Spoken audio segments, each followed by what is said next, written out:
Assalamualaikum warahmatullahi wabarakatuh.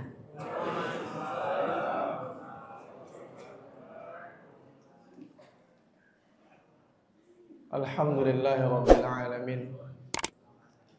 Rabbi shrah li sadri wa yassir li amri wahlul 'uqdatam min lisani yafqahu qawli. Rabbil zidni ilma warzuqni fahma.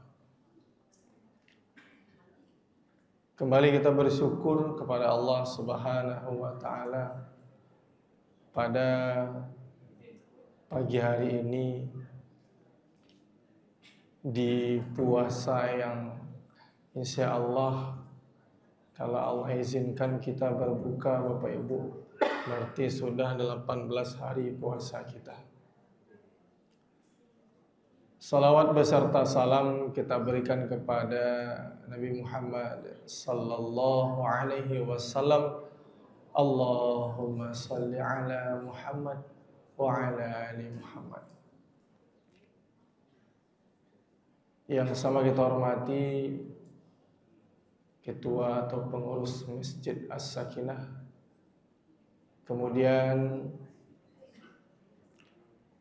ketua ataupun pengurus majelis ta'lim, serta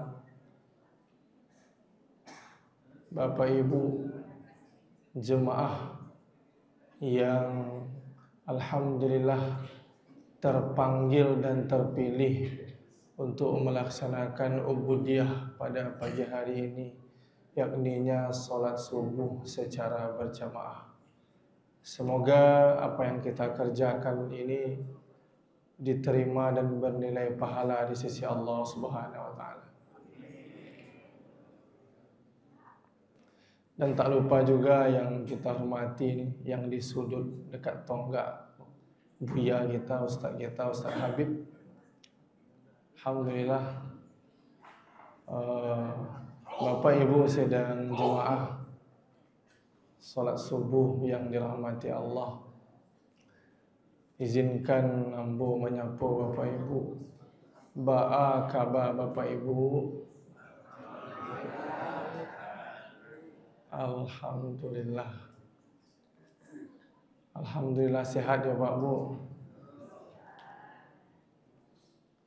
Ini yang kadang-kadang Pak Bu jarang ambo dapati ketika ambo bertanya kepada pasien-pasien ambo di rumah sakit.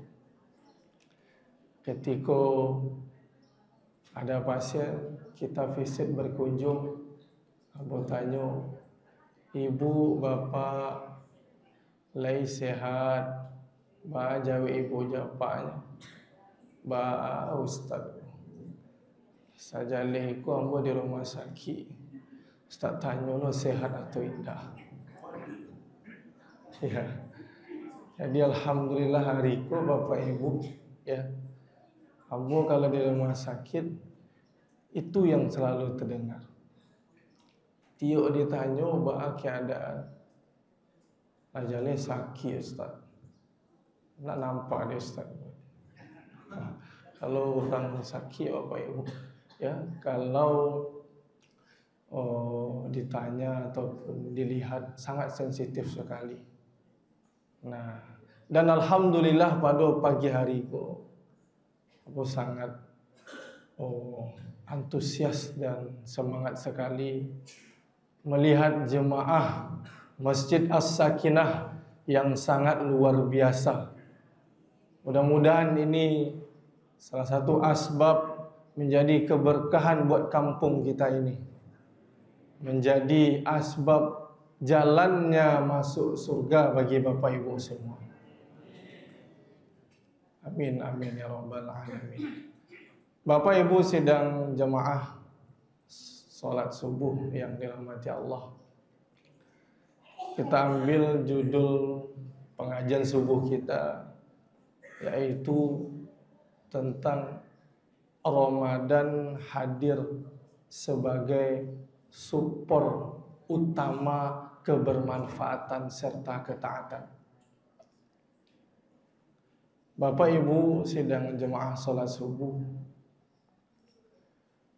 kalau mengecek tentang Ramadan, mungkin apa jibu ambo lebih senior dari ambo. Aduh yang alam sampai 10, 50, 60, 70 tahun menikmati bulan suci Ramadan, mendapati bulan suci Ramadan. Namun yang jadi pertanyaannya, selama Bapak Ibu mendapatkan Ramadan, sudahkah Ramadan itu membuat diri kita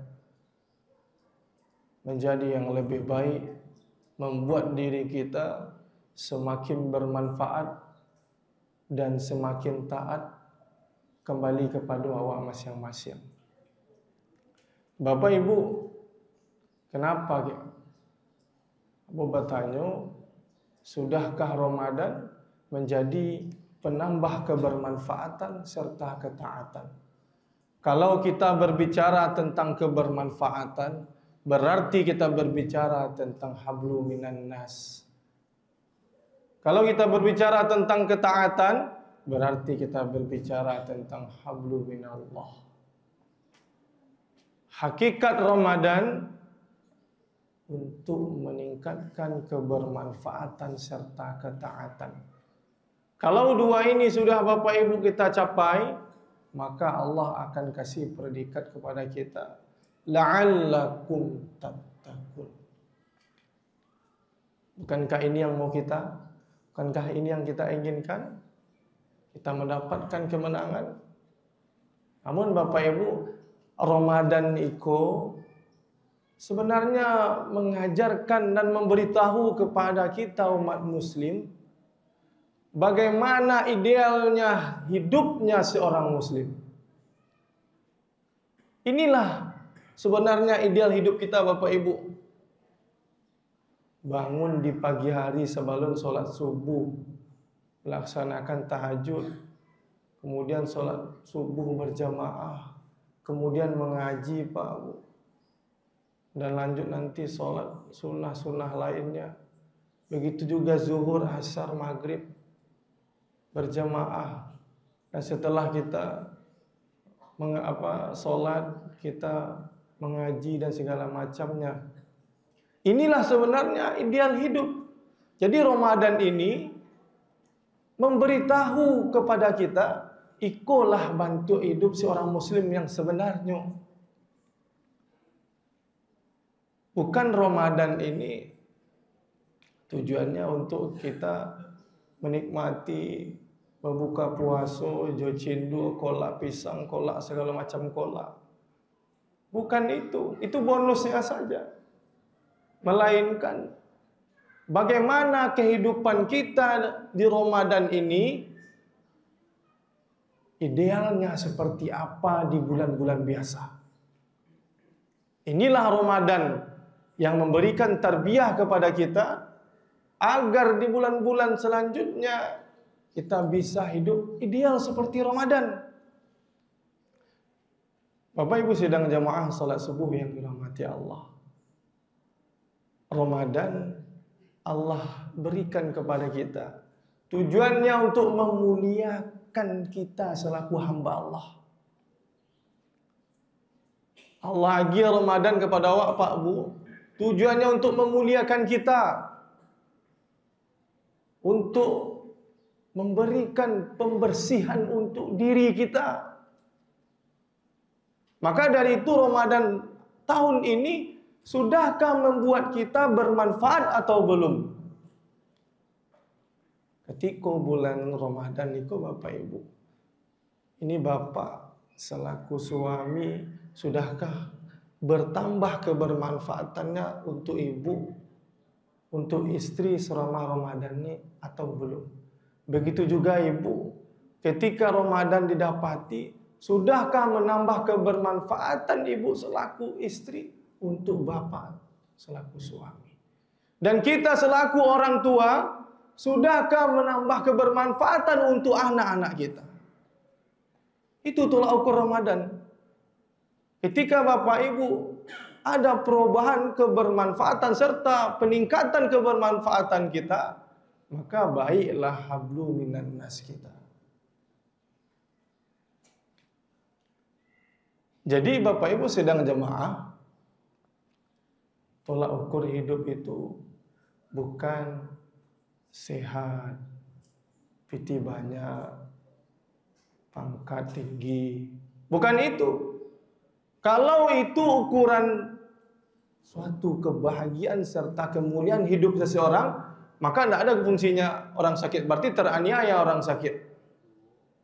Maka kamu sampai sering menyampaikan kepada orang sakit, Bapak Ibu, ketika orang sakit itu ditanya, ditanya mereka, rata-rata yang keluar dari mulutnya, perkataan ataupun ekspresi wajahnya seolah-olah menyampaikan, awakku menderita jo sakit, awakku merasa teraniaya dengan sakit. Setiap ditanya, Pak Abu sakit, yo itulah Ustaz, sakitku dari dulu lah Ustaz, sampai kini tak cekak-cekak. Sekali dalam sebulanku 3 kali tanganku dicucuk di infus. Taruh bertamu jo darah, bertamu jo oksigen dan segala macamnya. Upatan yang keluar dari mulut. Tahukah Bapak Ibu sedang jemaah salat subuh, bahwasanya yang Allah berikan kalau sampai kepada awak, baik sakit ataupun masalah yang terjadi pada diri kita, itu semuanya atas izin Allah. Kalau Allah tidak izin, tidak dapat awak dapat Bu. Namun kenapa kita malah tidak mencari kebermanfaatan dalam kondisi itu? Kenapa kita malah segera kalau ketika diberi masalah, capek meminta solusi, diberi sakit cepat meminta kesembuhan? Kenapa kita tidak melihat bagaimana kondisi tersebut membuat kebermanfaatan bagi diri kita? Ketika Bapak Ibu lagi ujian, pernah tak kita berpikir, ini masalah, apa manfaatnya untuk saya? Karena masalah yang Allah berikan atas izin Allah. Ibu lagi ujian bapak, bapak lagi ujian untuk ibu, dan bapak ibu dikasih anak, diberikan juga ujian melalui anak. Itu semua atas izin Allah. Apa yang mau kita ambil? Kita ambil keutamaan dari masalah dan ujian tersebut, kebermanfaatannya. Karena Bapak Ibu, contoh ketika orang sakit, Bapak Ibu, kamu punya pasien yang ibu itu suaminya betul-betul sibuk, Pak. Ya, sibuk kerjanya pagi sampai malam. Jadi waktu di rumah bahasamu ibu itulah waktu lalu saja Pak Bu. Namun ketika sakit, ibu kok senang Pak Bu. Kenapa senang? Baku ibu senang. Iya Ustaz. Sakit ambo, apa ambil cuti 2 minggu Ustaz. Kebermanfaatan apa? Ibu diberikan sakit ternyata bermanfaat untuk bapak. Ibu telah memberikan peluang amal dan pahala untuk suami. Pernah kita berpikir hari ketika kita diberikan ujian, masalah, kan awak ketika dia kondisi masalah ataupun sakit yang selalu minta ya Allah, agilah solusi ya Allah. Kalau sakit ya Allah, agilah kesembuhan ya Allah. Jangan buru-buru Bapak Ibu. Kondisi itu terkadang Allah memberikan kepada kita tujuannya untuk memuliakan kita selaku manusia. Itu kita berbicara hablum minan nas Bapak Ibu. Hubungan kita dengan manusia. Kebermanfaatan kita. Bagaimana Ramadan menambah kebermanfaatan diri kita. Karena Nabi mengatakan khairun nasi anfa'um linnas. Sebaik-baik manusia yang bermanfaat bagi manusia lainnya. Ini tentang hablum minan nas. Kemudian kita berbicara tentang hablum minallah. Sudahkah Ramadan ini menambah ketaatan kita kepada Allah atau belum? Apakah di bulan Ramadan itu kita samakan saja dengan bulan-bulan biasa? puasa orang puasalah. Mau solat berjamaah orang solatlah. Mau mengaji orang mengajilah. Itu kembali kepada kita. Sudahkah Ramadan ini berdampak untuk menambah ketaatan kita? Ketika di bulan biasa yang solat acuk talambe ataupun solat sorang-sorang, kini sudah tepat waktu dan berjamaah. Kalau itu yang terjadi hari ini, maka Bapak Ibu termasuk adalah orang yang menambah ketaatan. Maka Allah telah memuliakan kita. Tapi kalau tidak dapat sampai kini, perlu kita pertanyakan bagaimana hubungan kita dengan Allah Subhanahu wa taala. Jadi Ramadan ini gunanya untuk menambah ketaatan. Dan kondisi yang Bapak Ibu kita dapati hari ini, sudahkah menambah ketaatan atau belum? Tadi ditanya di awal, lain sehat Bapak Ibu, sehat. Sudahkah sehat kita menjadi kita lebih taat atau tidak? Karena Abu sering bertanya kepada orang sakit, "Pak, ibu-ibu hati ibu, ibu-ibu hati taruh saja." Iya Ustaz. Tak seru sakit ko tu. Tak lama sakit ko. Kini Abu bertanya kepada ibu yang sakit. Mana banyak doa ibu ketika sakit atau sehat? Ketika sakit. Berarti ketika sakit adalah kondisi yang terbaik untuk kita. Mau Bapak Ibu hari ini diberi sakit? Dia ditanya, tidak. Bukankah kita mengetahui bahwasanya ketika Allah beri sakit, kita lebih banyak berdoa?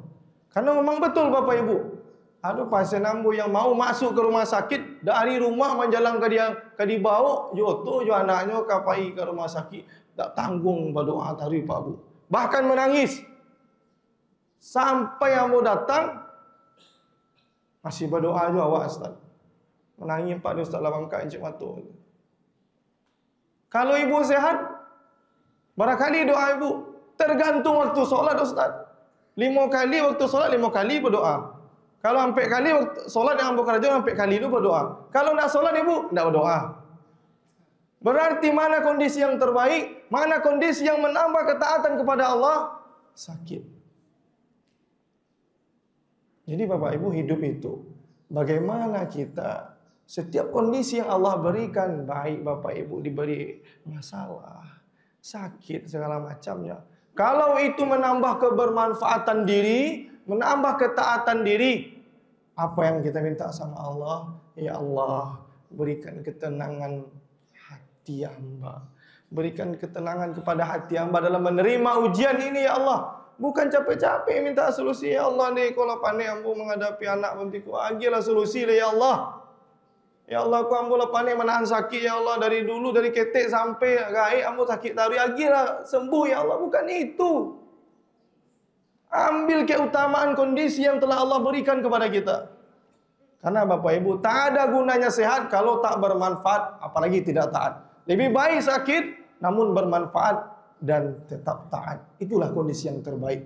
Fastabiqul khairat. Semoga bermanfaat untuk kita semuanya dan kita Allah berikan tetap kebermanfaatan serta ketaatan. Assalamualaikum warahmatullahi wabarakatuh.